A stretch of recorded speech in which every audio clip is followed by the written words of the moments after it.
est trop content. Personnellement, ça me fait hyper plaisir. Bref est de retour avec une saison 2 qui sort donc demain. Ce sera le 14 février sur Disney+. C'est le grand retour d'un programme mythique des années 2010. On va s'écouter un petit extrait de la bande-annonce et on en parle juste après. Bref, ça y est, j'ai 40 ans. Bon, il faut surveiller l'hypertension et le diabète. Pourquoi j'ai quoi? 40 ans. Petite merde. Quoi? Avec ma meuf, tout va pas se passer comme prévu. Avec mes potes, tout va pas se passer comme prévu. Tu vas faire quoi? Putain, mais lâche-moi! Et avec ma famille, tout va pas se passer comme prévu. On va se battre! J'ai une nouvelle coloc que j'ai du mal à cerner. Il est à toi le fromage dans le frigo? Ouais, c'est un fromage Là, de il chèvre. peut la merde, ton fromage de merde! Autour de moi, tout le monde a évolué. Enfin, presque tout le monde. Les autres, ils se sont mariés, ils ont fait des enfants, ils ont fait des vrais choix et ont changé de vie. Merci à toi, Bertrand. Moi, je fais les mêmes erreurs en boucle. Ça nous fait d'autant plus plaisir qu'on l'avait pas vu venir. Je pense que tu dois être très fort pour organiser des anniversaires surprises. J'adore faire ça. Ah, C'est mais- ma mais ça- passion. Mais ça se voit, c'est-à-dire que tu sais, même ces affiches noires avec écrit re, moi j'avais pas compris. Hein, Ah, toujours. c'est vrai? Ah, Bah, je te jure même pas. C'était subtil. On peut dire que c'était C'était- subtil. On adore. Alors est-ce que tu peux nous raconter comment ça s'est passé? 2025, c'était le bon moment pour revenir? Alors, je sais pas, j'ai pas planifié 2025 dans ma Ouais. tête, mais en tout cas, ça faisait plus de 10 ans qu'on récoltait des idées. Et bref, c'est un format qui demande énormément Ouais. d'idées, donc on se sentait prêt à se dire, ok, là c'est bon, là on a une saison qui est là, qui est devant nos yeux. Ah, donc ça fait longtemps en fait que ça Ouais, mûrissait. mais C'est pas un truc où vous vous êtes dit il y a 2 ans, tiens, ce serait cool de faire une suite. C'est quoi. vrai, c'est vrai. Mais de toute façon, on n'a pas vraiment de plan en fait. On laisse les idées créer nos œuvres généralement avec mon pote Bruno. Il y a pas longtemps, j'ai lu une interview de toi où tu disais que tu avais vu un psy pour la première fois à 25 ans Ah ouais. et que tu avais pris conscience que la santé mentale c'était un vrai truc à peu près à ce moment-là. Et c'est vrai que bref, même si ça parle de relations amicales, amoureuses, pro, etc., la santé mentale ça reste un sujet hyper central dans la série. Est-ce que tu dirais que c'est encore le cas et encore plus même dans la saison 2? Oui, c'est vrai que d'ailleurs c'est une première question que le héros se pose. C'est ça fait là il se dit qu'il a 40 ans, il se dit qu'il fait des boucles. Faire des boucles, ça veut dire que tu sais, tu prends une nouvelle meuf, un nouveau taf, tu repars dans des relations tumultueuses avec ta famille, puis après tu as une rupture, et puis tu n'as plus de taf, et puis tu recommences, et tu fais ça pendant 10 ans, tu fais ça pendant 15 ans, tu te retrouves à 40 ans, tu n'as rien construit. Ouais. C'est quelque chose qui constate justement, et il se dit, mais attends, faudrait peut-être que j'évolue, mais c'est quoi évoluer? Évoluer, c'est quoi? C'est juste se poser la question, c'est quoi évoluer? Je peux changer en fait? Et c'est quoi la première étape? Et la première étape, c'est, on pense, hein, et je pense que c'est un truc qui peut aider tout le monde en France aujourd'hui, et c'est la solution que je vais donner, c'est le 14 février sur Disney+. Allez voir la série, c'est ça qui est très Non, mais c'est vrai qu'il y a une vraie, je trouve, intelligence émotionnelle dans la série. Même, tu vois, par exemple, le personnage de Ben, qui est un peu le pote un peu problématique du narrateur, il a un schéma aussi alors je me rappelle plus exactement, mais c'est il déforme la réalité. Après, c'est quoi il se remet pas en question. Il se remet pas en C'est question. lui la victime dans Et l'histoire. c'est lui la victime dans l'histoire. Et je trouve que c'est hyper factuellement décrit. En fait, tu peux calquer ça à plein de situations dans la vie. Et de ce point-là, je trouve que c'est vraiment c'est un schéma, super bien décrit. Ça s'appelle un schéma psychologique. Quoi. C'est-à-dire qu'il y a des fois, c'est plus fort que nous, on s'en rend même pas compte. Il y a des gens, moi le premier, hein, des fois, j'ai eu des schémas dans ma tête où je me dis, mais attends, c'est pas du tout comme ça que je dois réagir. Et pourtant, je suis programmé pour réagir comme ça. Par rapport à ce qu'on a vécu dans notre enfance, par rapport à ce qu'on a vécu avec le rapport qu'on a souvent avec nos darons. Généralement, ça vient de là aussi. Donc, c'est ça qui change. À un moment donné, il faut se dire, mais attends, est-ce que les relations que j'ai depuis, est-ce que j'en suis content? Est-ce que c'est ce que je suis content de ma vie? Est-ce que c'est peut-être là qu'il faut peut-être par là qu'il faut commencer, le chemin intérieur? Et je pense que c'est un mouvement très très très important de se soigner à l'intérieur, de se changer à l'intérieur pour justement améliorer la société en plus. Bah, tout ça c'est abordé du coup dans cette saison 2, mais quand on écrit la suite d'une série qui a été aussi marquante, comment est-ce qu'on fait pour raconter ce qu'on a envie de raconter et pas ce que le public pourrait avoir envie de voir, tu vois? Parce que pour le coup c'est vraiment très différent de la saison 1, il y a des vrais partis pris, c'est pas forcément ce qu'on pourrait attendre. Enfin, d'un premier abord. Alors on s'est jamais posé la question de ce que le public attendait. Jamais. C'est même depuis le début. Tu sais, quand on a fait ce métier avec mon pote Bruno et Harry, à un moment donné, on a fait beaucoup de choses pour les autres. Beaucoup de choses pour d'autres productions. Tu penses à quoi par exemple? Tu penses à quoi par exemple? Non, mais on a écrit pour les autres, on a écrit ce qu'on nous a demandé, des commandes. Et à un moment donné, on en a eu marre, on a dit, tu sais quoi, maintenant on arrête, on fait tout pour nous. Et on va faire les choses qu'on aime et on va les défendre jusqu'au bout. Et on va s'éclater. Et du coup, on n'est plus jamais revenu en arrière de cette philosophie. Donc du coup, quand on écrit quelque chose, on écrit quelque chose qui nous fait envie de voir. Donc c'est juste ça. Et le plus important, et c'est une clé, c'est la sincérité de ton propos. Est-ce que je suis est-ce que je suis proche de moi? Est-ce que je suis authentique avec moi-même? C'est ça la vraie question. C'est pas ouais, ça je vais en parler, ça va plaire aux gens. Ça, je pense que c'est le meilleur moyen pour se planter. Ouais. Bah après, le succès de Bref, alors il y a l'histoire évidemment, mais c'est un format qui a complètement été inventé.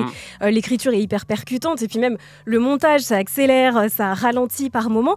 Là, alors on évolue quand même sur le format, c'est-à-dire que bon, c'était des épisodes à l'époque qui duraient 2-3 minutes, ça se regardait hyper bien, hyper rapidement, on les enchaînait, je crois qu'il y en avait plus de 80 à l'époque. Là, on est sur 6 épisodes de 30 minutes. Comment vous avez fait? Vous avez travaillé différemment? Parce que je trouve que quand même, on retrouve l'univers de Bref, même sur un épisode un peu long, parce que c'est vrai que moi, quand j'ai vu 30 minutes, je me suis dit, ça va changer un peu, et au final, pas tant que ça. Ah bah tant mieux. Bah, je pense que on a gardé la capacité d'accélérer et de décélérer. Tu sais, c'est comme quand t'es sur l'autoroute à 130 km/h. Quelqu'un qui sait pas conduire. Non mais t'es à 130 sur la voie de droite, tu t'as plus l'impression que ça avance, quoi. T'as l'impression même d'être à 2 à l'heure, quoi. Et ben en fait, c'est de savoir accélérer, décélérer. On garde ce principe de Bref, d'avoir des moments très très cut, très rapides, mais aussi on développe des scènes de dialogue, des scènes beaucoup plus profondes. Mais est-ce que le fait d'avoir fait des épisodes de 30 minutes, il y a une petite idée à les exporter à l'international ou pas? Ah, pas du tout. Non, pas du tout. Ah non, mais on n'a aucun plan dans tous les sens. Non, peut-être qu'on vous a dit il faut vraiment des épisodes. Personne nous a parce qu'il y a dit. tellement de séries aujourd'hui qui ont des épisodes de 30 minutes au final. Est-ce que vous êtes adapté ou non? Non, pas du tout. C'était votre volonté. Mais c'est vraiment, on a écrit, on s'est dit, en plus c'était des fois, on devait faire 30 minutes pour te dire des fois, et on est là, on fait des fois, on fait 37 minutes parce que ça marche. On se prend pas la tête, quoi. C'est encore une fois, de quoi a besoin l'histoire? Et l'histoire, elle a besoin de temps, donc prenons le temps. C'est vraiment parce que cette histoire, elle avait vraiment besoin de temps que vous vous êtes dit, bah tiens, on devrait peut-être quitter le format court. C'est de là qu'est venue cette idée de changer un peu de format. Il y avait plein d'idées, il y avait plein de choses à raconter. En plus, on sortait d'un spectacle qui s'appelle Une bonne soirée, qu'on a tourné un peu dans le monde francophone. Parce que tu dis le monde, après tu dis ah ouais, t'es allé en Inde? Non, je suis à Montréal. Donc il y a cette envie de raconter des histoires plus longues où on a pris goût aussi à développer des personnages. Vu que le spectacle c'était une seule et même histoire pendant 1h30, on a pris goût à ça. Donc on s'est formé, mine de rien, pendant plus de 10 ans. On n'a pas été oisifs. Et ce matin, on est avec Kian Kojandi. On parle du retour de Bref. La saison 2 arrive, donc ce sera demain, 14 février, sur Disney+.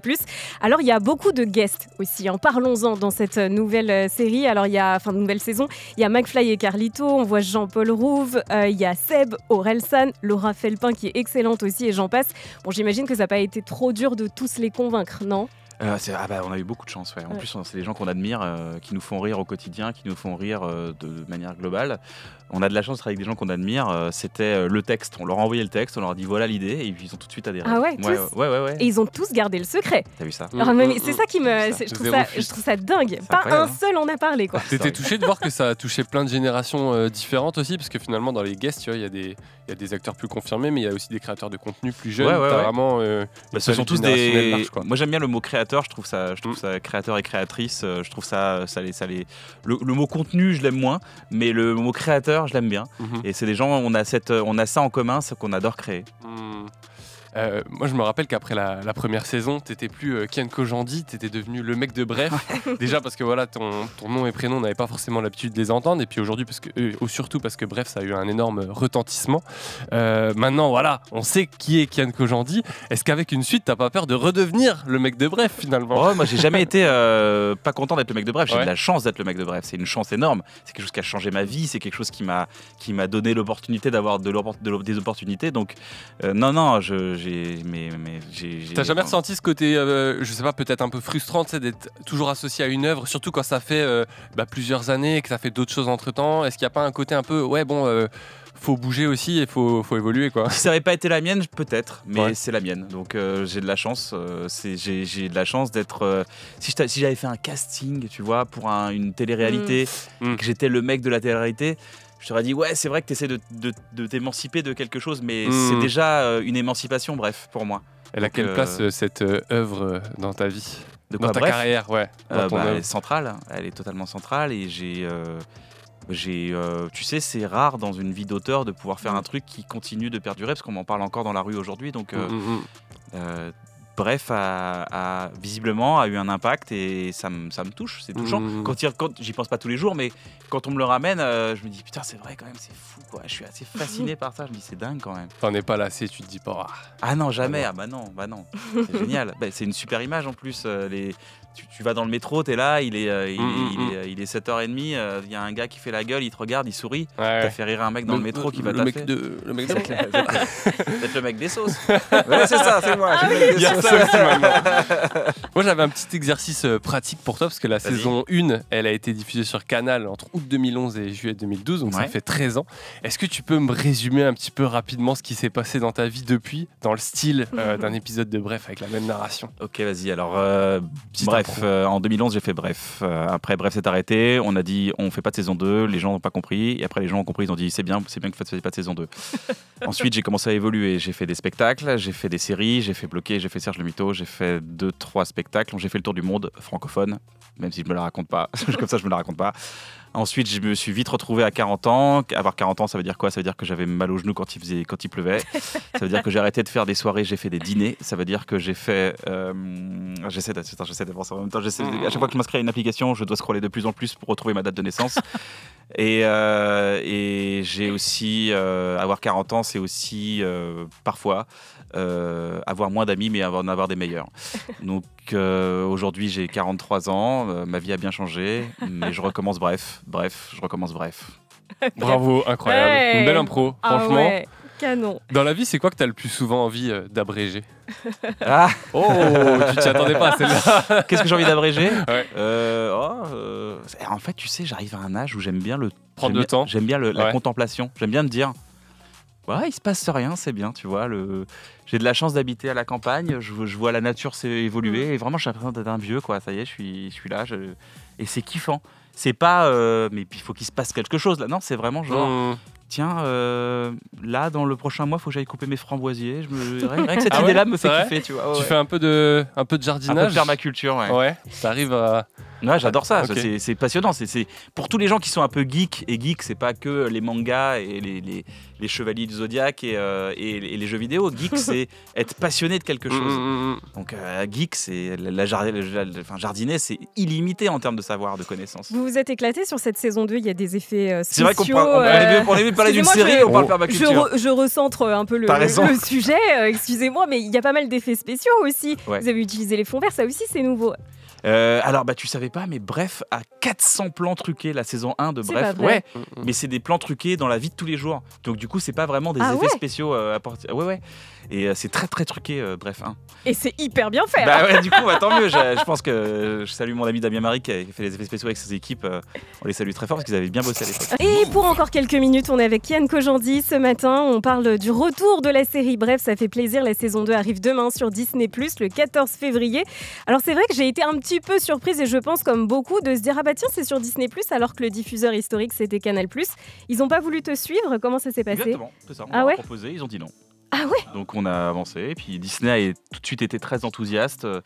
On a trouvé un diffuseur avec une belle confiance. Ils nous ont encouragés, ils ont poussé à faire du mieux qu'on pouvait. Ils nous ont laissé une liberté totale. C'était vraiment gros kiff. Et en plus, tu vois, moi Disney, j'avais toujours un peu peur. Je disais, Disney, c'est une grosse machine et Ouais, tout. bah C'est oui. un peu... Pas du tout. C'est 4 personnes, voilà, c'est même 5 personnes, c'est Hélène, c'est Kevin Desson, c'est Hélène Edzi, c'est Jonathan, c'est Arthur, c'est des gens qu'on a au téléphone tous les jours, on discutait de vannes. Pour te dire même les situations, normalement quand on écrit, on envoie un texte, ils répondent par mail, point par point. Là, on se voyait toutes les semaines, petit pain au chocolat, petit croissant. Petite boîte familiale finalement. Non mais on parle petite boîte familiale. C'est une SAS, c'est une SARL, voilà, c'est ça. Non mais c'est juste pour te dire, on discutait des blagues, on disait bah là on voudrait faire ça, là dans cet épisode-là c'est ce qu'on voudrait faire, ça c'est la blague, on a pensé à cette situation et en fait c'était hyper fluide. Et Ils sont vachement adaptés à nous.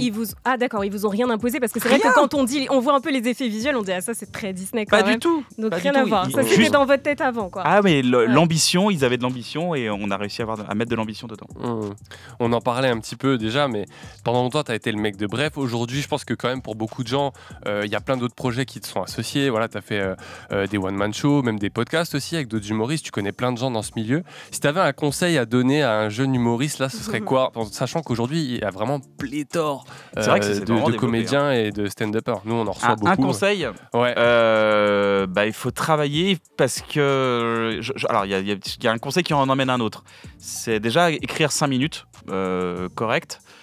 Pour 5 minutes, ça veut dire ça fait à peu près 1 page et demie, à peu près 2 pages max, et d'aller les présenter dans des comédie clubs. Mais déjà, il y a tellement d'audace, il y a tellement de bouchons maintenant dans les comédie clubs qu'il faut se présenter plusieurs fois. Ouais. Mais à l'époque, c'était déjà très difficile de se présenter, fallait quand même exister, donc ça fait partie de la difficulté du métier. Mais comment on fait pour que ces 2 pages, elles soient vraiment enfin pas extraordinaires, mais en tout cas qu'elles se démarquent vraiment, quoi. Il faut se donner 1 an et demi, 2 ans pour jouer que ça, okay. et avancer. 1 an et demi, 2 ans sur 2 pages. Ouais, wow. Sur 2-3 pages, de toute façon, elles vont changer, hein. À un moment donné, après, tu peux faire ça sur 3 sketchs, mais jouer jusqu'à trouver son style. De toute façon, il faut. Moi, ça fait 17 ans que je fais du stand-up et je commence enfin à trouver mon style, tu vois. Donc, tu vois, je suis pas. Il y a du temps quand même. Ouais, je te jure, j'ai l'impression de dire, ah ouais, là, ça y est, je commence à comprendre qui je suis sur scène. Okay.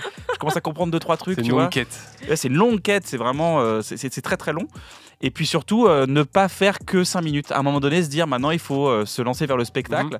Parce qu'à un moment donné, quand tu commences à cartonner sur scène dans le milieu parisien ou même le stand-up, tu peux faire du stand-up à Angers, ils ont une super scène à Angers, ils ont une super scène à Lyon, ils ont une super scène à Marseille, à Lille. On le voit de plus en plus exploser à Bordeaux. Eh ben, il ne faut pas devenir la star des plateaux. Il faut devenir un artiste, c'est-à-dire avoir un propos pendant 1 heure et demie, au moins une histoire, au moins une succession de sketchs dont tu es fier, pour dire voilà, je présente mon œuvre. Il faut évoluer. C'est Seinfeld qui dit la salle de stand-up, c'est là pour s'entraîner. Ouais, c'est pas jour de match. Il faut s'entraîner pour jour de match. Ouais. Il faut avoir 2 pages solides pour ensuite en écrire vraiment beaucoup plus avec toujours la même consistance. Et trouver son style et s'autoriser à faire des erreurs, se tromper 1500 fois et faire des beats dans tous les sens. Et c'est généralement vous êtes sur la bonne voie quand vous vous remettez en cause. Quand vous avez fait un beat la veille et que vous avez réussi à rebondir sur votre beat, vous êtes sur la bonne voie généralement. Alors c'est marrant parce que tu parles de ton style et je sais t'auras peut-être pas le même ressenti que moi, mais moi je trouve que ton style c'est beaucoup la simplicité. Tu vois, même quand je regarde par exemple ton spectacle Une bonne soirée, ton podcast Un bon moment, même physiquement, tu vois, comment tu te présentes, etc. Je trouve qu'il y a une espèce de quête de la simplicité. Est-ce que c'est ça, avoir des vannes les plus dépouillées possibles, les plus simples et les plus universelles quelque part? Universel, je sais pas, tu sais, j'ai pas la prétention de dire. Ouais, bah moi je fais que des vannes universelles. En tout cas, ouais, c'est mon style. Non, mais il y a un truc, j'adore être calme sur scène. J'adore être calme quand je donne un début de blague. Après, je sais qu'il faut monter en énervement et en cri, en tout ce que tu veux, quand il y a des moments de folie. Mais j'aime dire, voilà, je ne suis que le passe-plat de mes blagues et je suis au service de ma connerie. Mais t'as un truc très cérébral aussi, je trouve, avec l'humour et ce que tu partages avec ton co-auteur Navo. Même quand je regarde votre podcast, je trouve que des fois vous vous prenez beaucoup la tête, mais c'est normal, hein, c'est votre taf. Mais est-ce que parfois vous avez besoin de vous rappeler que c'est juste des blagues en final? Ah, mais tu sais, c'est tellement génial de se prendre la tête. C'est tellement cool de se triturer l'idée. En fait, on ne se triture pas l'idée pour le plaisir de se triturer l'idée, mais c'est pour de donner au spectateur un truc, un cadeau fait de A à Z pour dire on s'est pris la tête en amont, comme ça t'as pas à le faire. Ouais. Et tout ce que tu vas prendre, c'est que le nectar, et c'est tout ce qu'on veut. Et pour nous, là, Bref 2, c'est des années de discussions, de promenades, de coups de fil, on se tape des barres, on rigole, on voyage, on constate des choses. Parce que écrire, au final, c'est 10-15 minutes, tu vois. Une V1, une scène, c'est 10 minutes à écrire. Mais par contre, c'est 3, 4, 5 heures de tenant, d'aboutissant, de dire mais qu'est-ce qui se passe ? Il faut que ce soit irréprochable. Pour que ce soit irréprochable, il faut avoir pensé à tout. Ouais, tout ce remue-ménage, c'est vraiment l'arrière-boutique de la simplicité, quoi, pour avoir un produit simple. Mais c'est le métier le plus excitant du monde. Ouais. La saison 2 de Bref arrive, ce sera demain sur Disney+. Tu as un peu la pression ou pas du tout ? T'es serein ? Vous l'avez vu ? Oh bah oui. Bah dites-moi. C'est vous qui allez me mettre la pression ou pas ? C'est vous qui allez me mettre la pression. Ça déchire. Ah bah, vraiment. C'est vrai, ça vous a plu. Moi, je suis content. Merci d'être passé nous voir, Kian. Et donc oui, saison 2 de Bref, allez voir ça. Ce sera dispo sur Disney+. Dès 9h du matin, demain. Voilà, c'est ce que j'allais dire. Très tôt en plus, 9h. Voilà. Dès 9h du mat. Parfait. Merci à toi et merci à très vous. bientôt. Merci les amis. Et